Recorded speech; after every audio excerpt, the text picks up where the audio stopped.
तो हमने last session में दो फॉर्म्स ऑफ मार्केट किया था, एक मोनोपोली, एक ओलिगोपोली। दो इंपॉर्टेंट और फॉर्म्स ऑफ बिजनेस हैं, which is monopolistic competition and perfect competition. Monopolistic competition को आप क्या समझते हो? मोनोपोलिस्टिक कंपटीशन फीचर बेस्ड होता है, राइट? हम लोग मोबाइल फोन्स यूज करते हैं, एक कंपनी, दूसरी कंपनी, तीसरी कंपनी, चौथी company, these are all feature based competition. TVs use करते हैं, feature based competition, laptops, right? All these technologies, the electronic products are monopolistic kind of competition. Then there is perfect competition. perfect competition की एक simple example देता हूं आपको मैं, सब्जी मंडी का याद रख लो। हालांकि वो भी 100% परफेक्ट कंपटीशन नहीं है, बट आप उसको याद रख लोगे ना तो आपके माइंड में वो कंसेप्ट क्लियर हो जाएगा, right?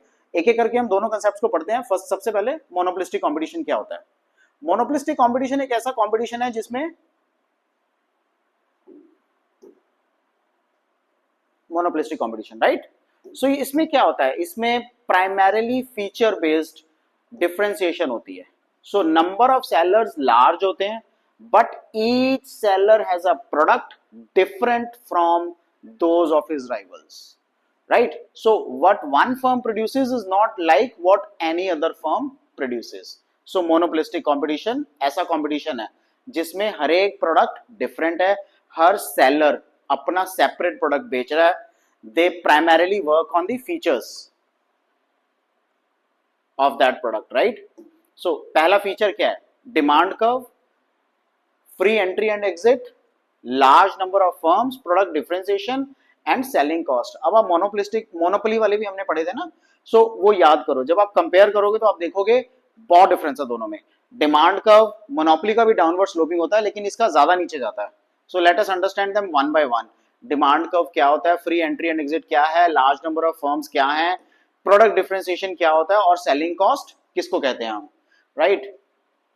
So let's start with the first one, large number of firms. हम यही कहते हैं ना, large number of firms in the industry operate करती हैं। जो ये लार्ज नंबर ऑफ फर्म्स हैं, ये डिफरेंशिएटेड किससे होती हैं? ये large number of firms, the number of firms in the industry large number of firms हैं, and has limited share of the market and can marginally influence the price of their product due to their different brand name। थोड़ा बोता वो अपने price को up down कर सकती हैं क्योंकि उनका ब्रांड नेम है, ठीक है? इसी तरह फॉर एग्जांपल एक एप्पल का फोन है, एप्पल का phone at a higher price बिकता है। सैमसंग के कुछ फोन्स हैं जो एट अ हायर प्राइस बिकते हैं, क्यों? Differentiated name, differentiated brand name, right? So लेकिन वो मार्जिनल इन्फ्लुएंस कर सकती हैं। Then they have a feature of product differentiation. Each firm produces a differentiated product. Product can be differentiated by using different kinds of raw material through workmanship, color, packing, design and durability. So इस तरह से product differentiation possible है। किसी भी product की अच्छी packaging कर दोगे तो वैसे ही उसकी प्राइस इंक्रीज हो जाती है, डिफरेंशिएट हो जाती है, right? Free entry and exit of the firms, ये सबसे इंपॉर्टेंट फीचर है। ऐसा नहीं है कि मोनोपोलिस्टिक कंपटीशन है, मैं अपना चीज कर रहा हूं, मैं अपनी चीज बेच रहा हूं, तो there is a free entry and there is a exit from the firm. Monopoly में फ्री एंट्री और एग्जिट नहीं होता। हाँ, इससे नेक्स्ट टाइम परफेक्ट कंपटीशन पढ़ेंगे, उसमें exactly free entry and free exit है। New firms can enter the market if found profitable and inefficient. Firms can quit the market अगर वो लॉसेस इंकर करती हैं। ये लॉन्ग रन में no firm enjoys the abnormal profit, ये तो clarity है। मोनोपोलिस्टिक कंपटीशन में शॉर्ट रन में आपको अबनॉर्मल प्रॉफिट्स हो सकते हैं, लॉन्ग रन में आपको नॉर्मल प्रॉफिट्स ही होंगे, अगर होंगे तो। अबनॉर्मल प्रॉफिट्स बिल्कुल भी नहीं होंगे लॉन्ग रन में, okay? Next is selling cost. हाँ, every firm tries to promote its sales through expenditure on advertisement and on other promotional activities to influence the buyers to buy the product. So her firm या तो cell लगाती है, कुछ advertising strategy use करती है, जिसके कारण उनकी सेलिंग कॉस्ट इंक्रीज रहती है। ये उनका डिमांड कर्व डाउनवर्ड स्लोपिंग होता है, ये भी नेगेटिवली स्लोप्ड होता है, because more can be sold. कैसे? By lowering the prices. Monopoly का याद है, उसका भी सेम डाउनवर्ड स्लोपिंग था, बट इसका ARMR थोड़ा सा नीचे है, मोनोपोली का ऊपर होता है। So demand curve is more elastic due to the presence of large number of close substitutes. Average revenue curve, marginal revenue, okay? So they both are downward slopings. Next is perfect competition. Perfect competition, perfect मतलब जो तुम cell कर रहे हो वही मैं cell कर रहा हूं, जिस क्वालिटी का तुम सेल कर रहे हो उसी क्वालिटी का मैं सेल कर रहा हूं, जिस जगह पे तुम सेल कर रहे हो उसी जगह पे मैं सेल कर रहा हूं, तो वाई प्राइस इंक्रीज और वाई प्राइस डिक्रीज। सो ये लोग सबसे इंपॉर्टेंट फीचर है इसका, याद रखना हमेशा, ये लोग प्राइस टेकर्स होते हैं, they are never price makers. Okay, so perfect competition, same चीज बेच रहे हैं। परफेक्ट कॉम्पिटिशन के मीनिंग क्या होता है? when there are large number of buyers and sellers of the product and there is complete absence of rivalry among the firms, the firms sell products that are homogeneous. You just remembered I gave you an example of a sabzi mandi. The सब्जी मंडी जो होती है वहां पे for example एक potato आता है, एक एप्पल आता है, राइट? सो एक ही क्वालिटी का एप्पल नॉर्मली सब जगह होता है, ऑरेंजेस आते हैं एक ही क्वालिटी के, जो हम नाम लेते हैं कि इस सिटी से आया, इस सिटी से आया, सो एक ही क्वालिटी के होते हैं, right? So that is perfect competition, that is kind of perfect competition, it is not 100% perfect competition market, right? So they are, the products are homogeneous here, right? There is no rivalry among the firms, कोई एक दूसरे से लड़ाई झगड़ा नहीं करता इन चीजों के लिए। I just explain you grain market, so सब्जी मंडी में यही कुछ होता है। फीचर्स क्या है परफेक्ट कंपटीशन के? Very large number of sellers and buyers, बहुत ज्यादा सेलर्स होते हैं, बहुत ज्यादा बायर्स होते हैं। होमोजेनियस प्रोडक्ट्स, सब सेम प्रोडक्ट सेल करते हैं, सबको पता है कि आप क्या सेल कर रहे हो, मैं क्या सेल कर रहा हूं। परफेक्ट नॉलेज, हर बंदे को परफेक्ट नॉलेज है प्रोडक्ट की। There is free entry and free exit, आना जाना सेलर का फ्री है, यानी कि आपको बहुत सारी फॉर्मेलिटीज नहीं करनी। Average revenue and marginal revenue curves, perfect mobility of the factors, जो फैक्टर्स ऑफ प्रोडक्शन है। फॉर एग्जांपल सब्जी मंडी की हम बात कर रहे हैं, तो वो जो रेडी वाला है ना, वो जो सब्जी वहां बेच रहा है, वो आज अगर यहाँ नहीं बेचेगा तो कहीं और जाकर बेच लेगा। सो परफेक्ट मोबिलिटी है, उसको कोई ज्यादा तामझाम उठा के लेके नहीं जाना। Absence of selling and transportation cost, so selling cost, transportation cost कम होती है इसमें। So very large number of sellers and buyers, so how do we explain this? What do we say? We say no individual buyer or seller can influence the price of the commodity in the market. कोई भी एक buyer एक seller उस commodity की price को influence नहीं कर सकता। Single seller can not influence the total output of the industry.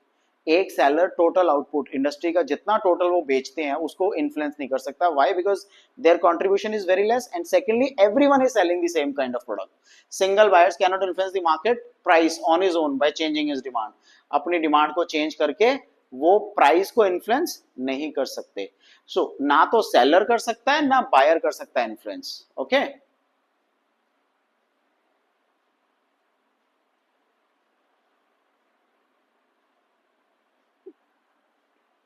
Next implications क्या होंगे इसके? Since firm is a price taker and can sell any amount of the commodity at the established price, जो price industry ने establish कर दी उसी के ऊपर। For example एक पोटैटो है 10 रुपए केजी, अगर पूरी मार्केट में बिक रहा है ग्रेन मार्केट में, तो आपको भी 10 का ही बेचना है। What will happen if you sell it at 9 rupees? People will come down to you, but you will incur the losses. What will happen if you sell at 11? People won't buy the product from you. People will always say that the other fellow is selling at 10 rupees. So people will move out. So losses हो जाएगा, right? So firm हमेशा price taker रहती है, कोई भी amount अगर उसको बेचनी है तो एस्टैब्लिश प्राइस पे बेचनी पड़ेगी। Demand curve is perfectly elastic, average revenue curve equals the marginal revenue. Homogeneous products, perfect competition का तो सबसे बड़ा फीचर यही है कि सेम प्रोडक्ट्स बेचते हैं। The products produced by the firms are identical. The buyers do not distinguish the output of the firm from that of the other. आप जो बेच रहे हो बाकी भी सब ही बेच रहे हैं सेम चीज, सो कोई डिस्टिंग्विशनेस नहीं है, राइट? इसका इंप्लीकेशन क्या होगा? Buyers treat the products as identical, same मानते हैं, they are not ready to pay a different price. सो मैंने आपको बोला ना 10 की बजाय 11 रुपए क्यों देगा कोई? For the product of any one firm, they will pay the same price for the products in the industry. So they have to pay the same price. Homogeneous products के कारण वो same price ही pay करते हैं। Perfect knowledge, people have the knowledge. अब वही हम grain market की example फिर से लेते हैं। आपको पता है ना, if this fellow is selling at 11 rupees but there is someone else or the complete market which is selling at 10 rupees, so you have the knowledge of the product, right? आपको पता है कि आज की डेट में इसकी price क्या है। So the firms have all the knowledge about the products, product market and the input markets. Buyers also have perfect knowledge about the product market. So buyer seller दोनों को पता है कि उस मार्केट में क्या चल रहा है, कौन सा प्रोडक्ट चल रहा है, किस प्राइस पे बिक रहा है, right. So the sellers do not charge a lower price due to ignorance, कम प्राइस भी चार्ज नहीं करते. Buyers do not pay a higher price due to ignorance, buyers भी ज्यादा प्राइस पे नहीं करते. Free entry and exit, right.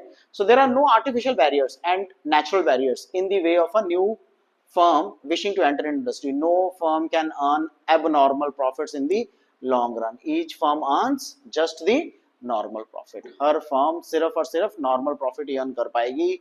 Abnormal profits कोई भी firm earn नहीं कर पाएगी in the long run.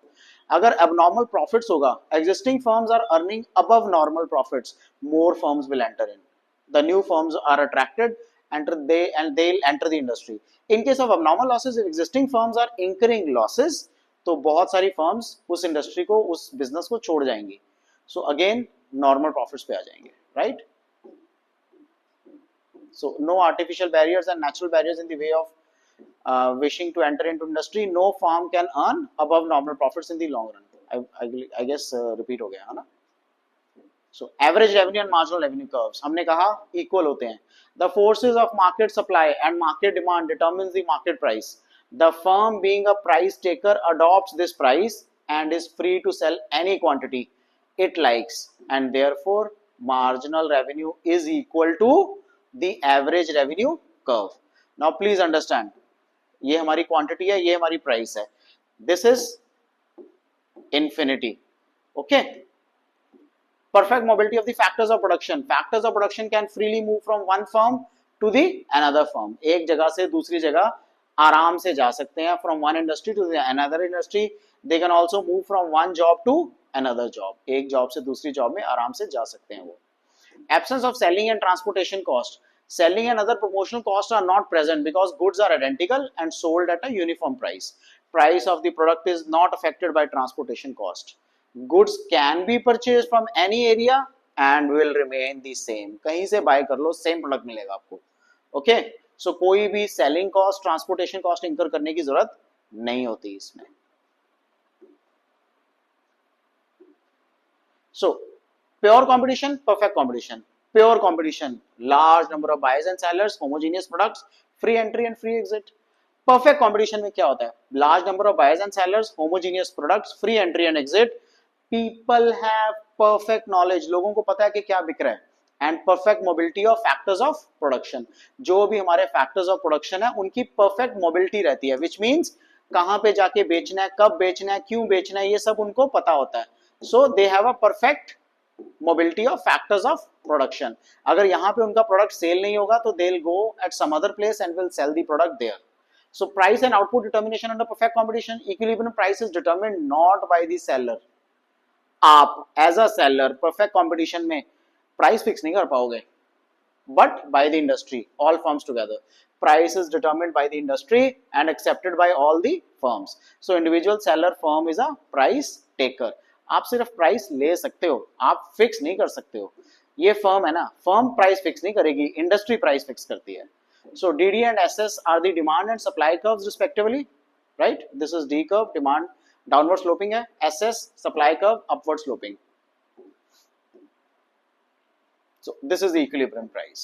So industry fixes the price. At the point OP is determined, right? OP price. Price will be accepted by all firms in the market and sell any amount of good at this price. Average revenue curve faced by an individual firm is horizontal straight line parallel to x-axis. Horizontal straight line होगा इसका firm का, और perfectly elastic बोलते हैं ये वाली line अभी आएगी. So फर्म का हमेशा AR is equal to MR ही रहेगा. I think we missed the line.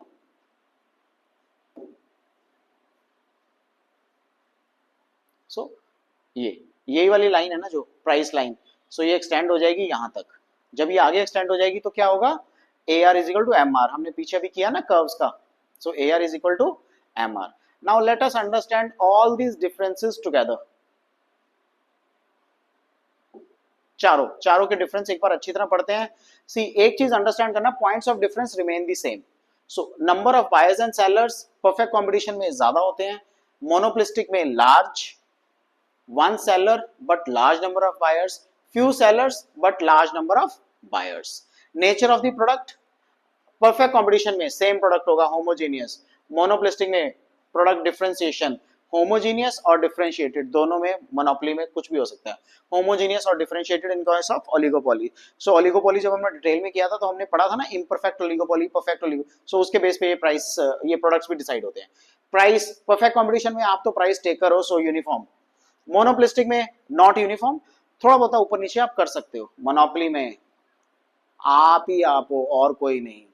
So you can always fix the price, price discrimination रहता है इसमें, इनडिटर्मिनेट, इसमें आप प्राइस डिटर्मिन नहीं कर सकते हो बिकॉज ये प्राइस के बेस पे लड़ते ही नहीं हो आप ओलिगोपोली में।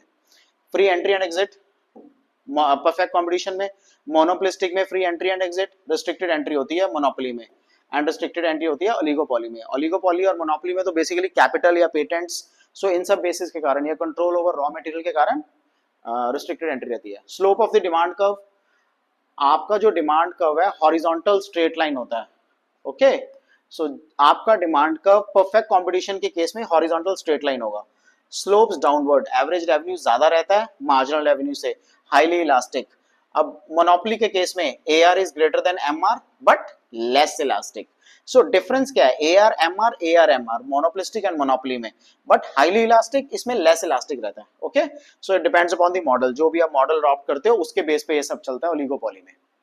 सो सेलिंग कॉस्ट परफेक्ट कंपटीशन में जरूरत ही नहीं होती, मोनोपोलिस्टिक में काफी सेलिंग कॉस्ट होती है, आपका प्रोडक्ट फीचर आप उसको राइटली डिफाइन करते हो, मोनोपोली में नॉट रिक्वायर्ड, ओलिगोपोली में very significant, degree of control not required, monopolistic में वेरी सिग्निफिकेंट, मोनोपोली में नॉट रिक्वायर्ड, ओलिगोपोली में very significant. Price elasticity perfectly elastic होती है परफेक्ट कंपटीशन में, इलास्टिक होती है मोनोपोलिस्टिक में, मोनोपोली में लेस इलास्टिक और ओलिगोपोली में अनडिफाइंड। मोबिलिटी परफेक्ट मोबिलिटी होती है परफेक्ट कंपटीशन में, मोनोपोलिस्टिक में इम्परफेक्ट मोबिलिटी, राइट, मोनोपोली में इम्परफेक्ट मोबिलिटी एंड ओलिगोपोली में imperfect mobility. Level of profit in the long run, normal profits, extra normal profits, right? These are the basic differences between perfect competition, monopolistic, monopoly and oligopoly, right? That is all about all these factors, the perfect competition. See, points of difference, ये last में जो मैंने आपको comparison दिया ना, इसका मतलब यही है कि points of difference remains the same, वही large number of buyers and sellers, perfect mobility, right? ये सब फीचर्स सेम है, प्राइस डिस्क्रिमिनेशन, so इसके बेस पे ही हम इनको डिफरेंशिएट करते हैं। किन कौन कौन सी फॉर्म्स ऑफ मार्केट है, ओलिगोपोली के अंदर जो है वो है, लेकिन primarily oligopoly, monopolistic competition, monopoly and perfect competition, right. आपको इन चारों में से कोई भी ना समझ आया, do let me know, I will clear all your doubts. Take care, good bye.